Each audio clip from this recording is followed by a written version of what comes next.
This episode of Ice Vikings. This is crazy, man. Definitely don't feel like going for a swim. Come on. That's a Sounds rumble. like faint thunder. We've been stuck before. Oh. God damn it! Shut it off! Shut it off! I don't want this problem with somebody else's Can't believe my dad just said that. Put it over there. Still froze up. The true Manitoba winter morning. Stop him. Whoa, whoa, whoa, whoa, whoa! Haven't lifted any nets yet. We're f***ing around. You gotta be a little crazy to do this. Why do you want to come out in 40 below and push it? Woo! That is very good fishing. It is worth it if you're catching fish. That's the smell of money, baby. Just another day in paradise, living the dream.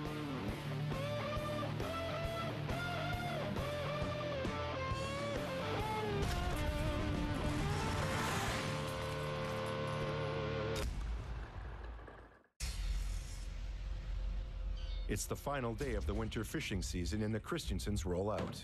With temperatures rising, it's a rush to get all their nets and equipment off the ice. Don't forget the goddamn beer, boy! How much beer did he bring? I never brought it, you did. Let's get it done, get back in. Try not to break anything. I'm anxious.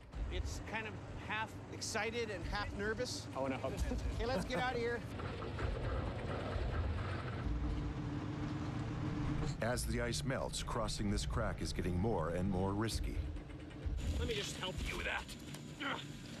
Hey, guys, I think we're okay. I'll go across this one now. Hey, get out of the way!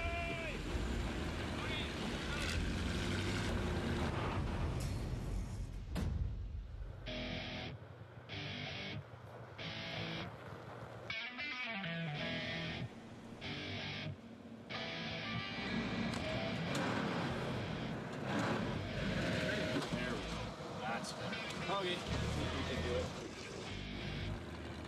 After some tricky bombardier driving and maintenance, Whoa, that's freaky. Gas pedal was stuck. Trevor is hoping for smooth sailing. But before he checks on his nets, he wants to make an important stop. There's some open water up there. Well, I think we're gonna go a little past my nets and go check it out. Just yesterday, Trevor's dad Chris discovered a massive new crack in the ice, creating open water in their path.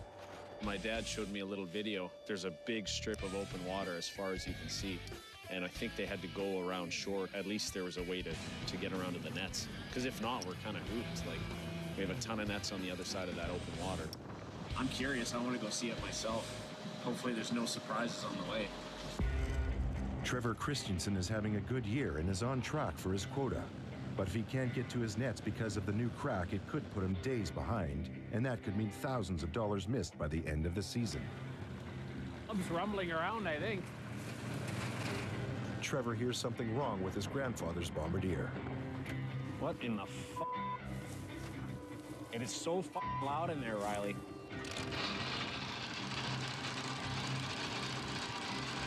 What is it? Oh, God damn it.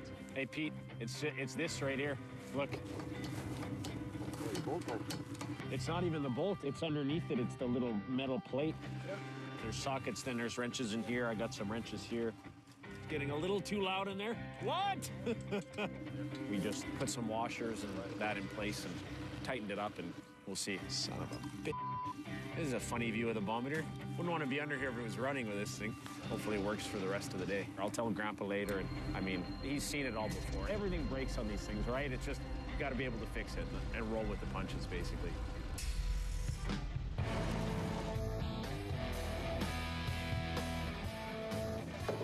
I hope it's warmed up enough in there. Near Gimli Harbor, Gene and Candace had set some new nets. Had good luck with these nets before. They start today in a deep freeze, hoping for better fishing. On the right end, the truck said minus 32, so just one of them days. Hopefully with the sun up, it's gonna start warming up. The weather is getting so much colder now. There's mornings where it's just too brutal to be lifting out there all day. Cold weather aside, Gene and Candace battle the elements to finish off 40% of their remaining quota. See if everything's ready to go in the caboose. Anything good yet? Oh, yeah. Really? Oh, boy. Looks better than the last time, eh? Yeah. Holy smokes. The fishing is off to a strong start. I think we lifted these last Tuesday. Yeah, they're 8 nights. He's fighting you. Ah. Fish. They can lay on the floor then. My morning is not starting out good. Fish beats me. Damn fish wants to attack me. I can't pick the fish up in here. It keeps jumping every time I go for it. That's a big one. And he's... Everything's so stiff. I'm being cold. Not warmed up good enough yet. I have a little magnetic block heater for it, but it didn't warm it up enough. As Candace gets the next net ready to lift, Jean makes a fire in the lifting caboose stove. Oh, shit. Still froze up. If he can't get the fire going, they may not be able to finish the day. Temperatures this cold can cause hyperthermia. It would put them further behind on their quota. Oh, shit. As Jean and Candace struggle with a cold snap, weather is warming up on the other side of the lake. Trevor and Riley finally make it to the dangerous section of the ice where yesterday Chris spotted open water. Well, it's the big windy ice cube. But I always said that the lake, if you think of it as a lung, it breathes. I mean, we could go out there in a couple of days and could be piled 30 feet high. Extreme temperatures, wind, and lake currents allow massive ice flows to move independently. Open water can appear without warning. That pressure ridge is what you're worried about all the time. So you can be fishing and all of a sudden you hear this boom, you'll feel it. Warm weather causes the ice sheets to crash together, creating pressure ridges. Some ridges are large enough to destroy trails and leave fishermen stranded behind 30-foot high ice walls. And you know it pushed up, we can make it really hard to get across and in. Potentially there's cracks and it can bust off. A lot of people losing their lives that way, so. Really, It's pretty good up until here, yeah. Wow. And then this is just completely open. Holy Like, no ice at all. Holy sh! This is fucking crazy, man. I can't believe it opened up like this. We've been out there where the ice has started to open up and there has been big open rivers and streams all over the place. And there's open water everywhere. That's a whole other world and that's a nightmare. I definitely don't feel like going for a swim. I think there's still a little bit of ice underneath there. Oh. I'm not too sure about the middle, though. Yeah, there's a little sheet of ice underneath there. Whoa. Well, we're definitely not taking a bombardier over that. Okay, how close to shore do we have to get around this? Not too much further, just follow the track we made the other day. That's crazy. But it's been so warm, like it's cold now, but yeah, that's fun. Okay, you lead the way, Riley.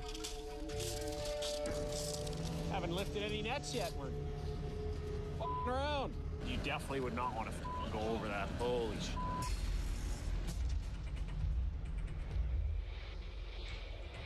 "100 kilometers north of Gimli, Mike and Justin's day isn't going as planned. A little light on the pickerel. Yeah, where's the pickerel? Did you pick these yesterday? No, light on everything, not even doobie. Justin and Mike moved their nets 100 kilometers north of Husavik Bay to Hekla. They need to catch fish to cover their recent equipment repairs. You're not getting off that easy. Bastard. I rescued it, Mike. What the hell is this? I know. Smaller fish for sure. Makes no sense. What did you do here?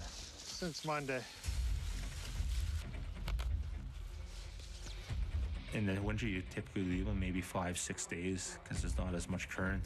So you gotta wait for the fish to move. With just over a month left in the winter fishing season, they have 30% of their quota to catch. But hopefully the next few pick it up. Should have said that 10 minutes ago. Just gotta keep saying that. Close up died right off. It's down a good half a tub. The next net feels like there's nothing on it. Perfect. Mike and Justin move on to the next net. They need half a tub per net to break even, or this trip on the ice puts them in the red. So you could get skunked out there, or you could go get, 3/4 of a tub of net or a tub of net and have a really good day out there. There's no rhyme or reason to it. This is very late. Just don't get it. Where the hell did they go? 4 days they disappear? Yeah, not like they used to be.